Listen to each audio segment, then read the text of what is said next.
Hey, Shane Metlin here for the Purple and Bold podcast from Godwin Hall on the JMU campus, right next door to Bridgeforth Stadium, where James Madison just completed the Sun Belt Championship season with a 31-14 victory against Troy in the Sun Belt Championship game here in Harrisonburg. I'm here flying solo at the moment. Katie Harper, who usually does these Purple and Bolds with me, she's in the next room finishing up a lot of writing stuff. We're got the whole staff here basically doing stuff for post-game content here, but wanted to hop on and give a quick recap here in podcast form as JMU celebrated their first Sun Belt football championship tonight with, like I said, the 31-14 victory over Troy. I think in some ways fitting is that they do this against Troy. These teams have finished at the top of their divisions 3 of the past 4 years. JMU not eligible to play Troy in the conference championship game in 2022 or 2023. So this was really their first shot at the conference championship and at Troy in this setting. And it was a close one really throughout. JMU, we can talk about whether they should have, for style points, gone ahead and tried to get another touchdown late when they were deep in Troy territory, make a 38-14 victory. Looks a little bit better for the College Football Playoff Committee than 31-14. But I don't think that's probably going to end up making much of a difference when we talk about Tulane pretty easily handling North Texas in the American Championship game. So not likely at all JMU would jump Tulane in the College Football Playoff rankings. What JMU has to look for now is Saturday night, Duke versus Virginia for the ACC Championship in Charlotte. That game, if Duke wins, there'll be a 5-loss ACC champion, which really opens up the door for JMU as the Sun Belt champion to be the 5th highest ranked conference champion, which would be an automatic berth into the college football playoff, which the fact that we're even talking about that was a remarkable thing for a 4th-year FBS program, but would be, quite the finish to really an incredible season here for JMU. They're 12-1 now. Obviously, we've talked about a lot of the things that have happened here. I haven't even mentioned that sometime tomorrow, probably around noon, we're going to start getting official recognition of what's happening with the coaching situation at JMU, where Bob Chesney is heading off to UCLA. The Dukes seem to have already tabbed his replacement, Billy Napier, who has won a few Sun Belt championships of his own. He won it twice at Louisiana, really before Troy started dominating the West Division. It was Louisiana doing that. And Billy Napier, who has 4 division championships in 4 years at Louisiana before going to Florida, 2 Sun Belt conference titles, Conference Coach of the Year awards. He was dominant in the Sun Belt for a time before taking a job at Florida, was fired at Florida midseason, and now appears to be heading back to the Sun Belt to be JMU's head coach.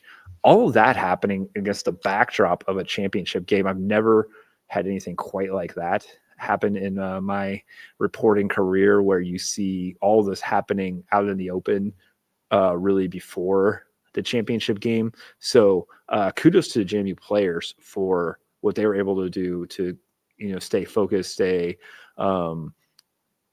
composed and locked on the prize to win this game. Kudos also to the championship game MVP. Let's talk about Wayne Knight, JMU's senior running back, who his career. I'll just go back. We've talked about this on Purple and Bold. We've talked about this on Postscript, our other show on DNR Media, our Daily News Record podcast channel. If you want to hear more about Wayne Knight, read Katie Harper's feature on him. This kid was, out the door at one point. He was in the transfer portal. He decides to stay. He went through the coaching changes here at JMU. Just throughout his career, has shown some flashes until this year when he just became a dominant player. 212 yards rushing, 21 carries, a 73-yard touchdown run in the first half, which JMU desperately needed when they were getting next to nothing on offense. Huge game for Wayne Knight. He also caught a couple of passes. A couple of those were big catches that moved the ball, moved the chains offensively for JMU. Not a negative rush in his 21 carries today. Averages 10.1 yards per carry, gets in the end zone. He's the MVP of this championship game. Alonzo Barnett was the Sun Belt Player of the Year. I think Wayne Knight had a strong case for that too. Shows you what kind of team JMU has, that we're legitimately talking about. Multiple players could have been the conference player of the year. Breaking down some of the stats in this game, it was, well, first let's go back and talk about, it's nail biter well into the fourth quarter. JMU gets 2 fourth quarter touchdowns to pull away a little bit, but it was a 17-14 game with less than 5 minutes to go. That's when Alonzo Barnett, who struggled throwing the ball today, he went 10 for 25, 93 yards through the air, a touchdown, an interception. It was just, some of it was tough luck, some of it him being a little bit off. He's always been a guy who he thrives when he can get a little momentum. He completes 1 pass, 2 passes. All of a sudden he's on a roll and he may complete 10 in a row. But when he's not completing passes, sometimes it's hard for him to get going. He did it on the ground today as well, 85 yards rushing for him and a touchdown. And his big run was a 26-yarder for a touchdown with a little over 4 minutes left to go in the game. Gave JMU a 10-point lead, and really just the first time JMU really fully seized the momentum in that game and looked like they were a lock to win it, despite outgaining Troy 411 to 177 in this game. Negative 26 yards rushing for Troy, with 8 sacks for JMU. And if you don't realize it, in college football, they count sacks against your rushing totals. Sack adjusted rushing yardage, JMU only allowed 36 yards on the ground. Absolutely incredible, especially when you consider JMU rushed for 332 yards themselves. So the lack of passing game really ended up not being a big deal for JMU, and the fact that they gained 411 yards on the ground. They give up some passing yards to Troy, but they also they knocked their quarterback Goose Crowder out of the game because he was just taking a beating. He eventually leaves the game in the second half with an injury. Tucker Kilcrease comes in, who had a solid season in the backup role, had to play at times this season, but he goes 1 for 5 passing. He gets sacked multiple times. 8 sacks on the game, 14 tackles for a loss for JMU's defense, which once again was just absolutely dominant. And after Barnett's big touchdown, they come up big once again. Zaire West with the strip sack. Drew Spinagati picks up the ball and runs it in for a touchdown that just really put the exclamation point on the championship game for the Dukes. So now like I hinted at a little bit earlier, it's all kind of like right now here as I talk to you after midnight on Friday night. It's turned to Saturday here in Harrisonburg. But, the Dukes have to wait around a little bit. There's going to be nothing but news coming out of here. It's going to be a huge weekend. A lot of us will be heading over to Atlantic Community Bank Center for basketball here over the next 2 days. There's going to be a lot of other things happening. As Drew or Bob Chesney alluded to, hinted at, basically came right out and said he's going to be announced as the head coach at UCLA tomorrow around noon. I think we'll probably also hear more about Napier. So all that's happening tomorrow as far as the coaching situation at JMU. Then you look ahead to Sunday, which is when these final college football playoff rankings come out. And like I said, tomorrow, Duke versus Virginia in the ACC championship game, which will be a huge one for a lot of people around the Commonwealth. Obviously, Virginia is coming off one of their biggest victories in years as they've turned their season and program around here to win 10 games, win their division in the ACC and get that monkey off their back by beating Virginia Tech last week in their rivalry game, something that the Cavaliers have not been able to do very much. It could all be for naught, really, when you look at the kind of the landscape in Virginia and the Commonwealth as far as college football. It would be just absolutely remarkable situation if we're talking about Virginia doing that, getting that victory against the Hokies, but then a loss to Duke would at least presumably send JMU to the college football playoff in Virginia's place. Just an incredible situation to think about, that this is where we are in college football in the state. I mean, you can go back to the early 90s when, arguably the late 80s, early 90s, arguably Virginia was the only major team in the state, really, before Virginia Tech got into higher level conferences, eventually the ACC. And when they started dominating the Cavaliers under Frank Beamer, that landscape completely changed. But it took another drastic turn when some of these programs like JMU, like ODU, like Liberty moved up to the FBS level and now take some of that talent out of the in-state recruiting, take some of the attention and stuff away. I think it's a landmark day in college football around the state of Virginia, right now here on early morning Saturday. As I record this, we'll go get a couple hours sleep and then get up and get ready for some JMU basketball tomorrow. But we'll be waiting for that game, Duke. To recap, if you haven't fully paid attention to what's happening in the ACC, tiebreakers allowed Duke, which has 5 losses. 2 of those losses, they went 0-2 against a group of 5, which is important to note. They're playing in the ACC championship game, and if they beat Virginia, it's going to be very hard to justify putting Duke as the 5th conference champion in over JMU with a 12-1 record and having really kind of dominated the Sun Belt as of late. Whether Friday is withstanding or not in that regard, they did end up with a fairly comfortable margin of victory and another dominant defensive performance from JMU.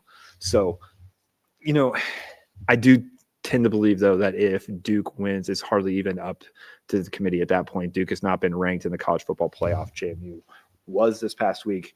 Duke's not getting any votes in the AP or coaches polls. JMU has been. Even ODU got a couple of votes in the coaches poll, and Duke didn't, which I think also maybe a little notch in JMU's cap, feather in their cap, because JMU obviously completely dominated ODU in their meeting this year. So, like I said, we're talking about a landmark weekend in college football in the state of Virginia, in the Commonwealth, and it's really just shaping up to be incredible. and the atmosphere here at Bridgeport Stadium tonight was absolutely incredible. The crowd before and after the game, during the game, really made a difference. The celebration on the field was something I've experienced those things a few times now here, covering JMU with basketball down in Pensacola. You get the championship celebration for the Sun Belt titles. Those have been big time events. It's felt like pretty incredible to be there when the confetti goes off and those teams celebrate something that's a kind of a culmination of an entire season or entire career at times for some of these people. But that neutral site down in Pensacola, and it's not particularly close. You get dozens of JMU fans there as opposed to the 20,000 that were here tonight. The celebration,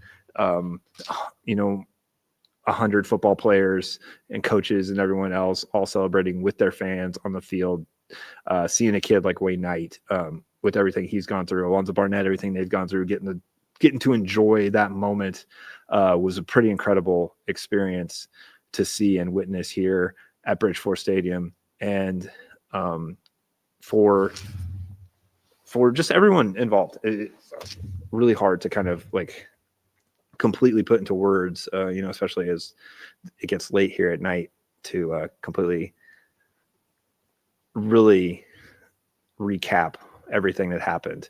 But luckily, you can check out dnronline.com here late at night, early morning, 24 hours a day. Check that out.